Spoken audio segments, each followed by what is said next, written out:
Madame, Monsieur, bonsoir. Bienvenue dans ce journal. Voici ce qui domine l'actualité.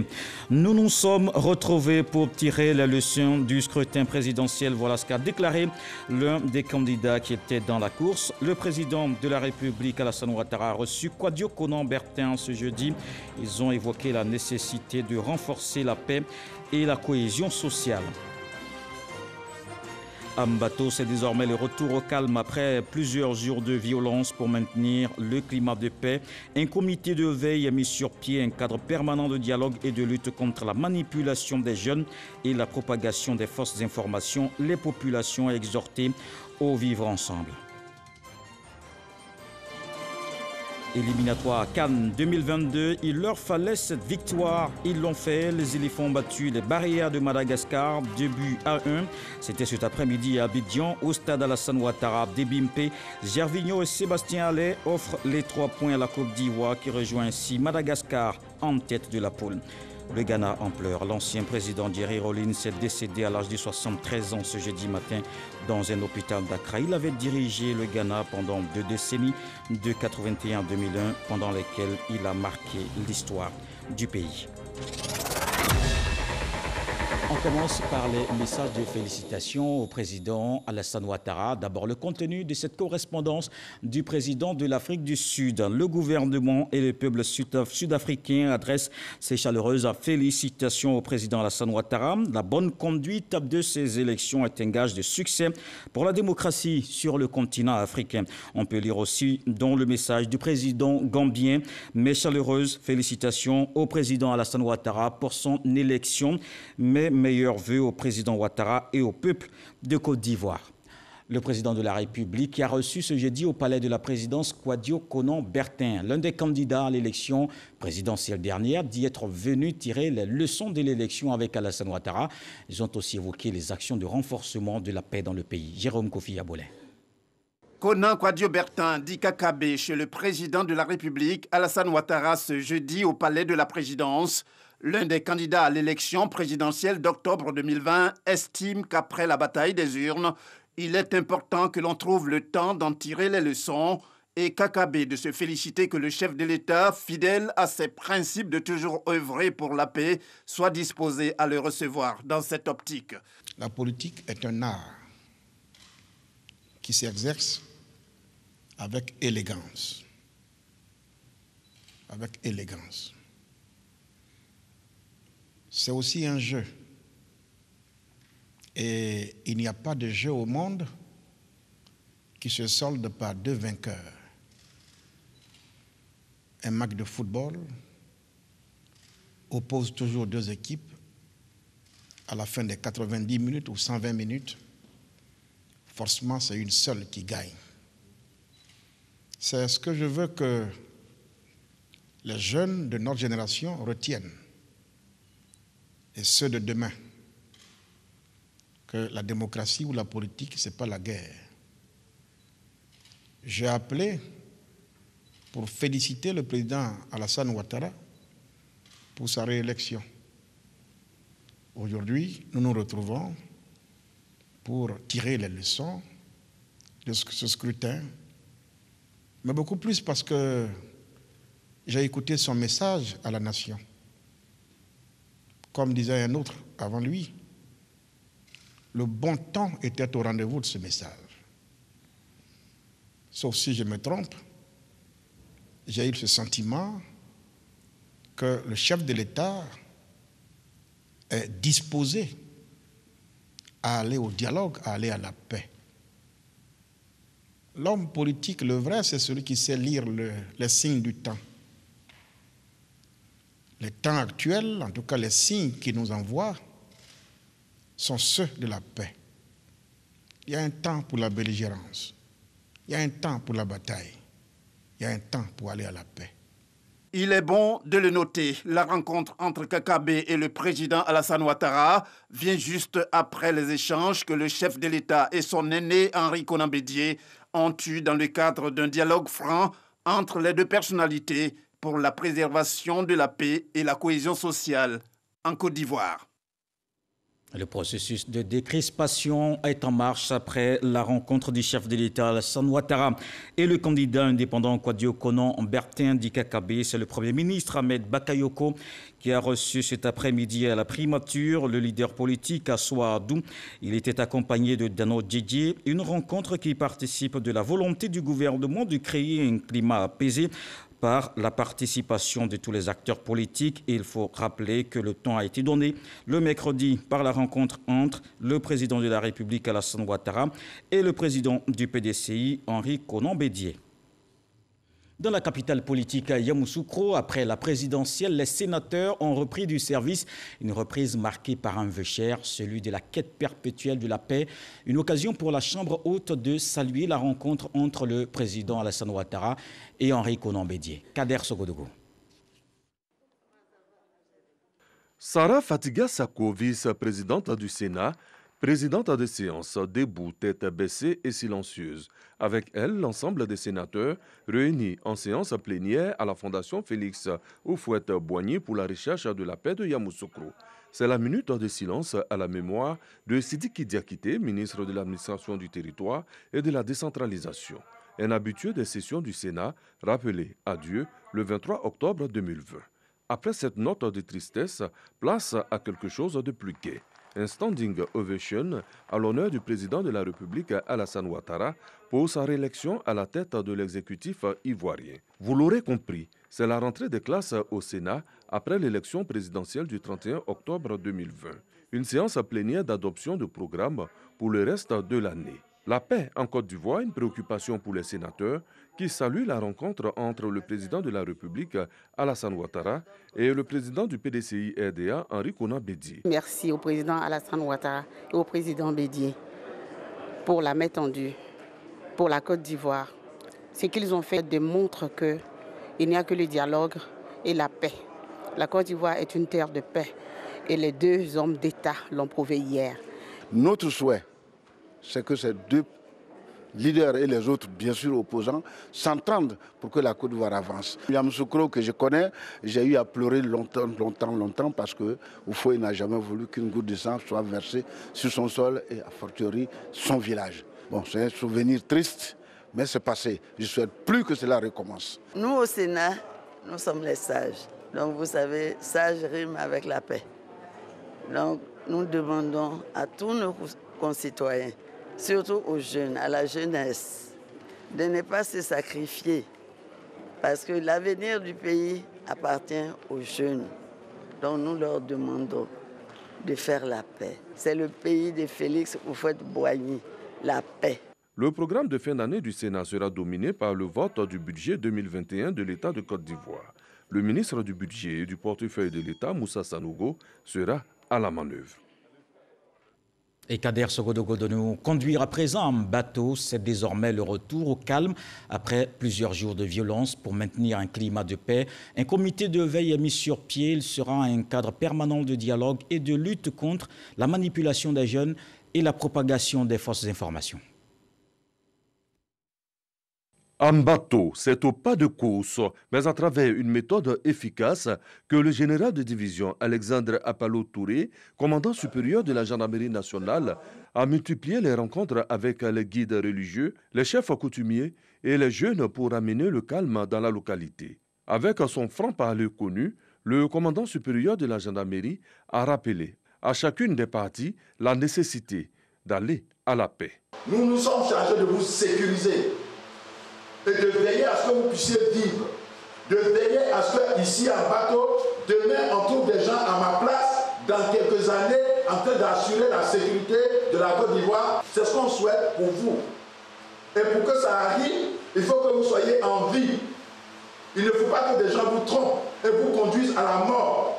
Quand vous allez finir de tuer 1000 de l'autre côté et qu'on a tué 100 chez vous, ça ne va pas réveiller les 100 qu'on a tués chez vous.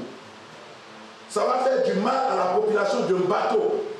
C'est pour cette raison qu'on vient vers vous, pour vous tranquilliser, pour vous calmer.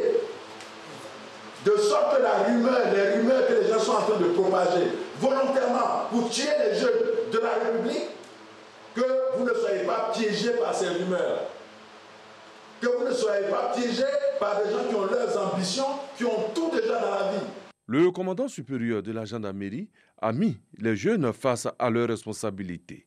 Au terme des différentes rencontres, un comité de veille présidé par le préfet du département a été mis en place pour restaurer et maintenir la confiance entre les différentes parties et surtout lutter contre les rumeurs. Conscient que rien ne peut se construire sans la paix et la sécurité, les différentes parties se sont engagées à œuvrer pour un retour au calme et au vivre ensemble. Mon général, nous vous remercions. Le message, très bien passé. Nous allons tirer des leçons.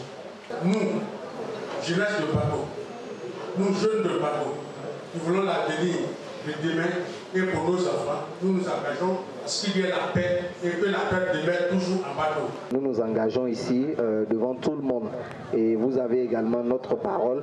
Nous n'allons pas vous décevoir par la volonté de Dieu. C'est en chantant l'hymne national de Côte d'Ivoire, ensemble, que les jeunes de Mbato veulent amener une autre image à travers la Côte d'Ivoire et le monde entier. Celle d'une population de Mbato réconciliée, et cela pour toujours.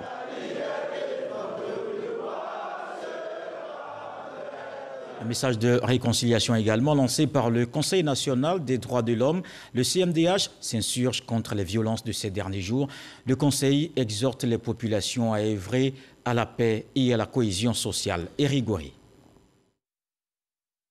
Suite aux séries de violences qu'a connues notre pays ces derniers jours, Nabizata Sangaré, présidente du Conseil national des droits de l'homme, tape du poing sur la table. Trop, c'est trop, car les droits de l'homme sont violés de façon flagrante selon elle. C'est la raison pour laquelle le CNDH demande aux juridictions compétentes de situer les responsabilités.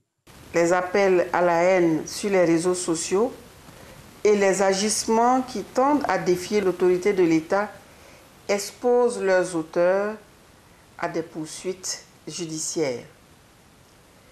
Aussi, le CNDH encourage-t-il les autorités judiciaires à faire toute la lumière sur ces événements à l'effet de poursuivre et de traduire devant les juridictions compétentes leurs auteurs.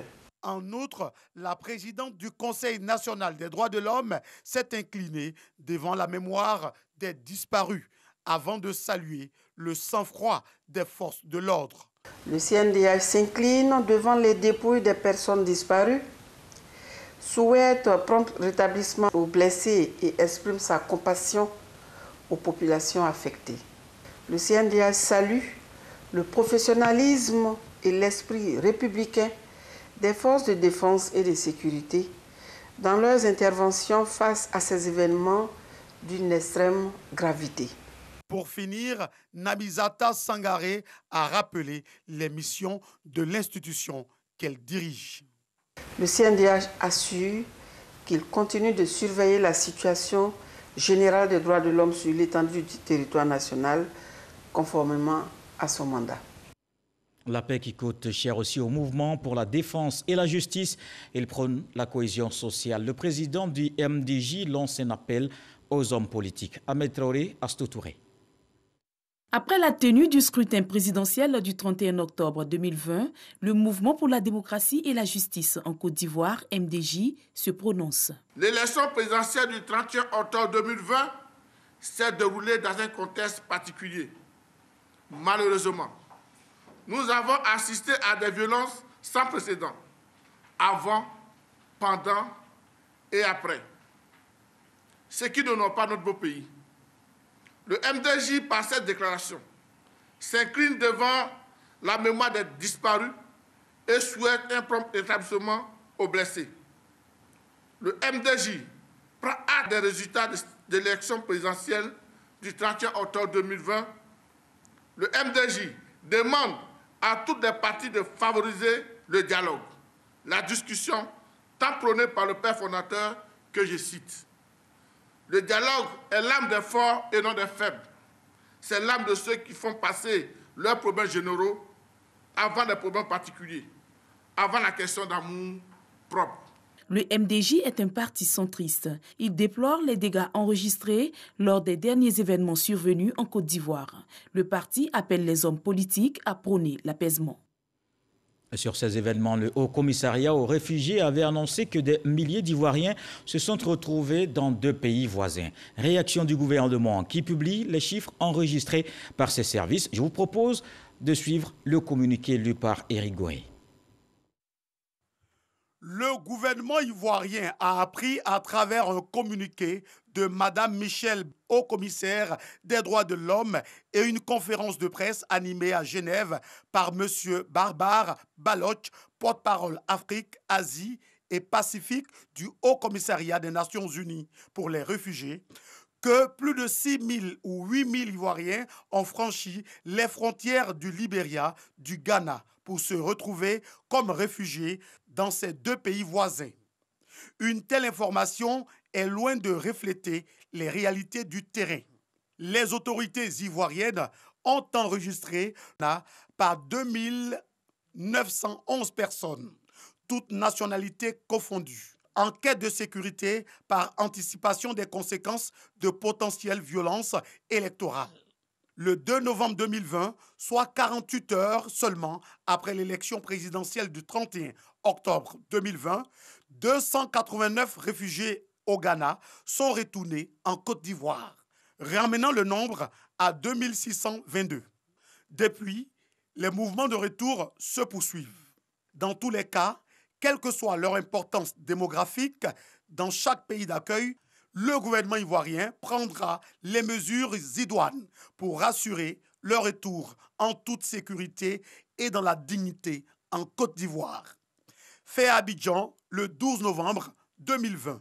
Professeur Mariatou Koné. C'est dans un environnement de paix que le développement voit le jour. Ce jeudi, le ministre de l'Équipement et de l'Entretien routier visite plusieurs chantiers. Amédée Kofi Kouakou était sur le site du 4e pont, le pont de Lindénié et celui de Cocody. La Covid et l'actualité politique ont ralenti l'état d'avancement des ouvrages. Il invite donc les entreprises à accélérer les travaux afin de rattraper le retard. Francis Boifo. Environ 80% du délai de livraison consommé et 25% le taux de réalisation des travaux.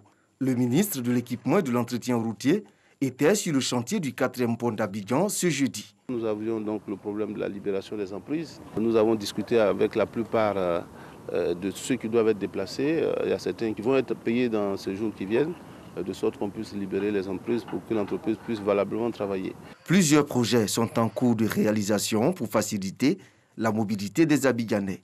Le ministre de l'Équipement et de l'Entretien routier a échangé avec les responsables des entreprises chargées d'exécuter le projet de l'échangeur de Lindénié et du 5e pont, encore appelé pont de Cocody. Globalement, on peut dire que les chantiers avancent bien. À cause de la maladie à Covid-19, nous avons pris quelques retards, mais nous avons incité les entreprises à travailler vite. Le ministre Amédée Kofi Kouakou demande aux entreprises de renforcer le dispositif mis en place pour livrer les travaux à bonne date et éviter les coûts supplémentaires liés aux différentes missions de contrôle. Et puisqu'on parle de délai de livraison, cet autre ouvrage sera disponible au plus tard en décembre. La plateforme des camions poids lourds quitte la zone de Sébroko pour PK24 de l'autoroute du Nord. Les travaux sur ce nouveau site ont déjà commencé. Avec Lancine Bakayoko, allons sur le site pour voir l'état d'avancement du projet. Terrassement achevé, structure de la chaussée en exécution, échafaudage presque ajusté pour les magasins de stockage et les bureaux. Les travaux de construction de la nouvelle plateforme logistique de gros porteurs, située au PK24 de l'autoroute du Nord, avancent plutôt bien. L'aménagement de ce site a un taux d'avancement de 70%. Ce site sera éclairé. En plus, il y aura de l'approvisionnement en eau potable. Et nous comptons finir en fin décembre 2020. Et tout est mis en œuvre pour que ce projet puisse se tenir dans le délai. Cette nouvelle infrastructure qui remplace la plateforme de Sébroko, impacté par le 4e pont, s'étend sur une superficie de 5 hectares. Le site aura une capacité d'accueil d'environ 300 camions et disposera d'un lieu de vie pour les transporteurs, notamment des espaces de repos, de restauration, de distraction et même des ateliers de matériel de rechange. Tout est mis en œuvre pour que le parc soit sécurisé avec toutes les commodités. Ce qui importe ici, c'est la qualité du service qui a été mis en place. Nous sommes très heureux d'avoir collaboré avec l'administration compétente pour que véritablement la question de la construction de cette plateforme puisse profiter à tous. L'accès au périmètre portuaire des camions sera également organisé à partir de cette plateforme. Les opérations d'empotage et de dépotage des poids lourds de l'Interland pourront par ailleurs s'effectuer dans la zone, ce qui permettra de réduire significativement les stationnements anarchiques le long des autoroutes et surtout de désengorger le domaine portuaire d'Abidjan. La lutte contre la Covid-19 aussi se poursuit. Continuons de respecter les gestes barrières.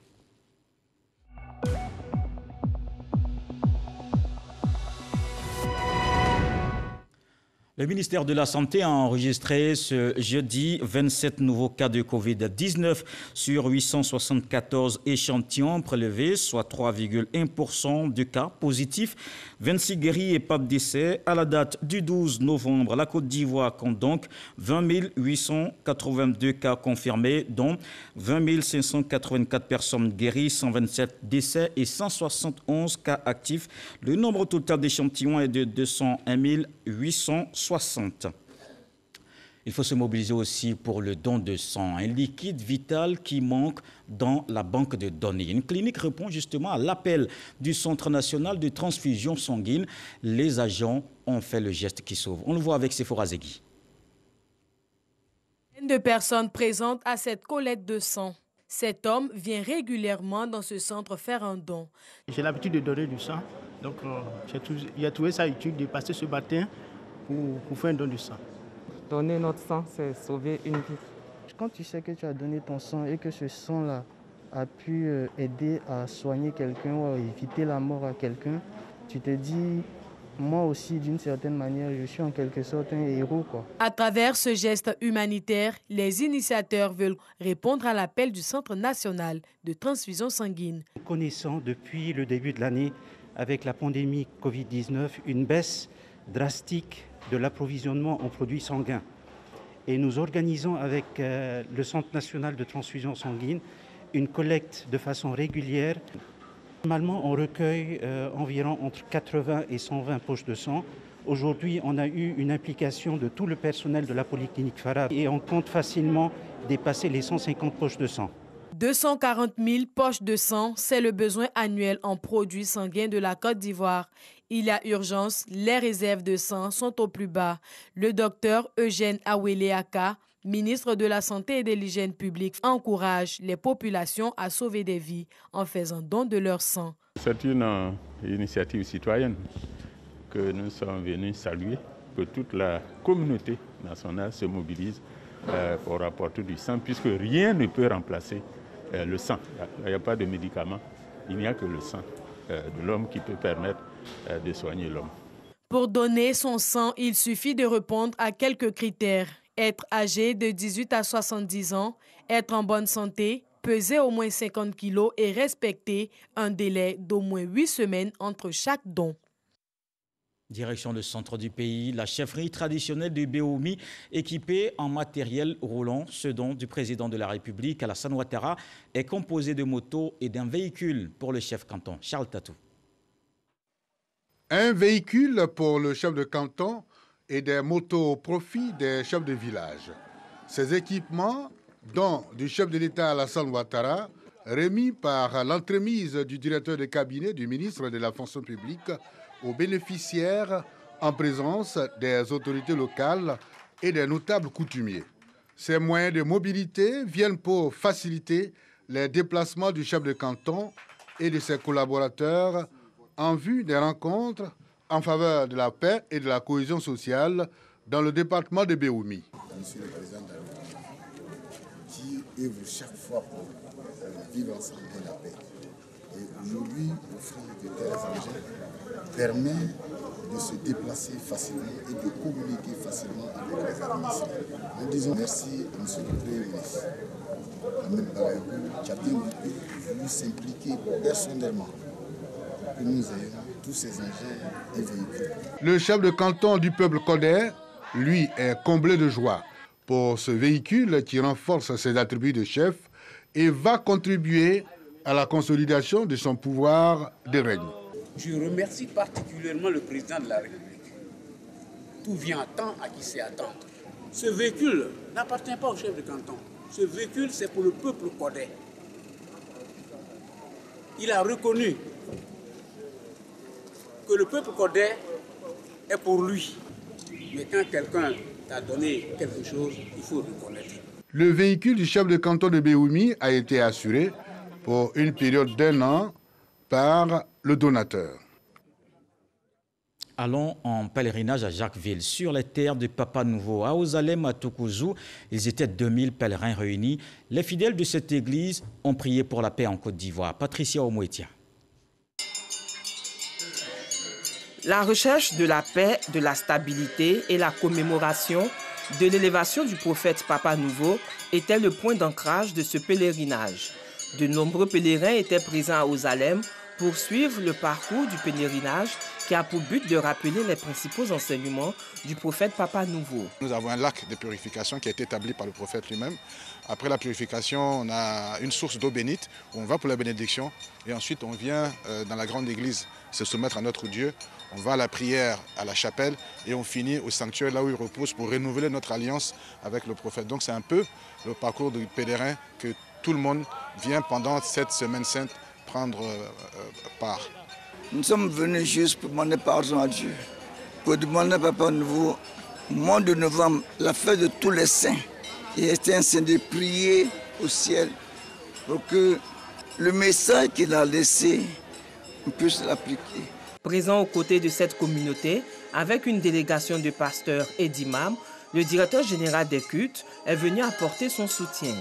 Selon lui, les leaders religieux constituent des vecteurs de promotion de la paix et du renforcement de la cohésion sociale. Il était tout à fait normal qu'à ce pèlerinage annuel de l'église Papa Nouveau, nous soyons présents pour marquer la présence du gouvernement et apporter donc tous les appuis nécessaires du gouvernement ivoirien à cet ordre religieux très bien installé depuis des lustres en Côte d'Ivoire. Ozalem représente le lieu saint de l'église, c'est le siège de l'église Papa Nouveau. Le prophète a commencé sa mission le 1er janvier 1937 à Toukouzou. Le 28 avril 1948, il a créé le village d'Ozalem. Le 10 novembre 2001, il a été accompagné à sa dernière demeure dans ce sanctuaire qui ouvre ses portes une fois dans l'année, c'est-à-dire chaque 10 novembre. C'est pourquoi, depuis sa mort en 2001, Ozalem est devenu le lieu de pèlerinage pour tous les fidèles. Place à présent au sport. À éliminatoire Cannes 2022, les éléphants s'imposent ici à Abidjan. Sans briller, ils réalisent une belle opération grâce à une victoire 2-1 aux dépens de Madagascar. Le résumé du match avec Arsène Kouassi et Sojans Liver.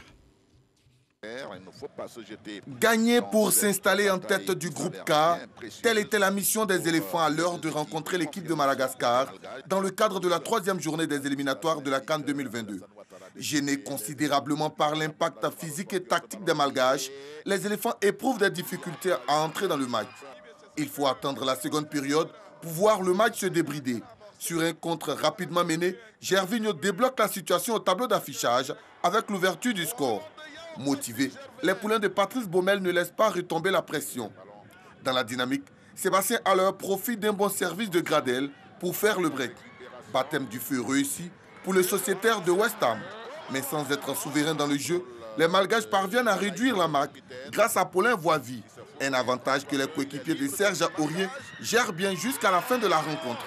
De un score final, mission accomplie pour les éléphants de Côte d'Ivoire qui reprennent la tête du groupe K en attendant le match retour prévu le 17 novembre à Madagascar. Cette triste nouvelle en provenance du Ghana, l'ancien président ghanéen Jerry Rawlings est décédé ce jeudi. Il a dirigé durant 20 ans ce pays anglophone d'Afrique de l'Ouest, d'abord comme chef d'un régime militaire, puis président élu. Sidonie Davila. C'est une grande perte pour le Ghana et pour le continent africain. Celui dont le visage se confondait à la vie politique ghanéenne s'est éteint au moment où on s'y attendait le moins. Jerry Rawlings, à l'état civil, Jeremiah John Rawlings, est né le 22 juin 1947 à Accra d'un père écossais et d'une mère ghanéenne. On est en 1979 quand le Ghana découvre celui qui aura certainement le plus influencé son histoire contemporaine. À cette époque, il n'a que 32 ans. Il dirige le Ghana en 1979 et de 1981 à 2001. Ancien lieutenant de l'armée de l'air ghanéenne, il participe pour la première fois à un coup d'État militaire en mai 1979. Sa tentative échoue, il est arrêté puis libéré quelques semaines plus tard par un groupe d'officiers. Il organisera un nouveau putsch en juin suivant qui renversera le régime de Fred Akufo et le portera à la tête du pays. En septembre de la même année, Rawlings rend le pouvoir aux civils et Ayla Liman devient président. Mais quelques années plus tard, en décembre 1981, Rawlings reprend à nouveau les armes. Il renverse le régime de Lyman qu'il estime corrompu et prend la direction du Conseil provisoire de la Défense nationale. Durant sa gestion, Rawlings adopte une politique économique conservatrice éditée par le FMI et la Banque mondiale qui portera ses fruits sur l'économie ghanéenne. Elle affiche au début des années 1990 l'un des taux de croissance les plus élevés d'Afrique. Rawlings est élu président en 1992 et réélu en 1996. Il se retire en 2001, cédant la présidence à John Kufuor. Gary Rawlings, âgé de 73 ans, a tiré sa révérence à l'hôpital de Korle-Bu dans la nuit du mercredi au jeudi, soit un mois après le décès de sa mère.